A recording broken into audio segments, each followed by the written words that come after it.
సంవత్సరానికి అంటే మళ్ళీ ఒకసారి గతంలో చెప్పిన మళ్ళీ ఒకటి ఇప్పుడు చేస్తా ఉన్నా తెలియాల్సిన అవసరం ఉంది కాబట్టి 65 సంవత్సరాలు 22 మంది ముఖ్యమంత్రులు ఎన్టీ రామారావు చంద్రబాబు కలిపి చేసిన అప్పు 65,000 కోట్లు అయితే సంవత్సరానికి 6,000 కోట్ల వడ్డీ కడతా ఉంది. అటువంటిది ఒక్క ముఖ్యమంత్రి 10 సంవత్సరాల పరిపాలన చేసి 65,000 కోట్ల అప్పుడు 8 లక్షల కోట్ల రూపాయలు తీసుకుపోయింది అబద్ధమా? నిజం కాదా? లెక్కలు చెప్తలేవా? అసెంబ్లీ సాక్షిగా మాట్లాడలేదా? అటువంటి నెలకు 6,500 కోట్ల రూపాయల వడ్డీ కడతా ఉన్నామే అంటే సంవత్సరానికి 70,000 కోట్లు. రేవంత్ రెడ్డి గారు ముఖ్యమంత్రి అయిన తర్వాత మళ్ళీ అప్పు తీసుకొచ్చి మళ్ళీ ఈ 1,50,000 కోట్ల వడ్డీ కట్టడం జరిగింది.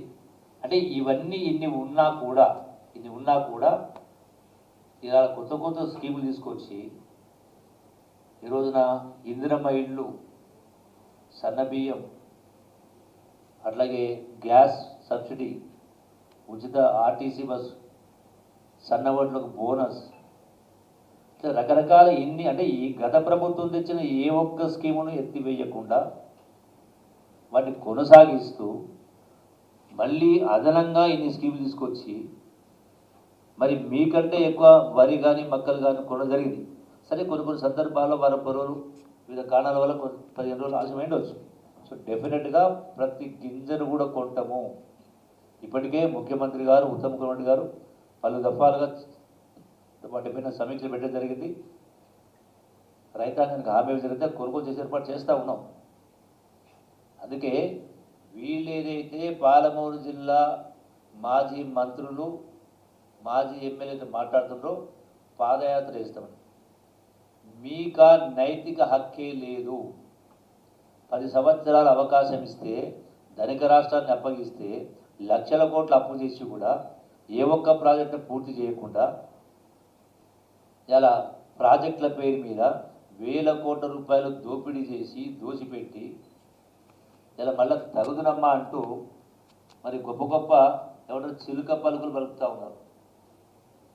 మీరు అంత గొప్పగా చేసి ఉంటే మీ అధికారం ఎందుకు పోతుండే? అంత గొప్పగా మీరు పరిపాలించి ఉంటుంటే ప్రజల నమ్మకం విశ్వాసం ఎందుకు కోల్పోయినరు?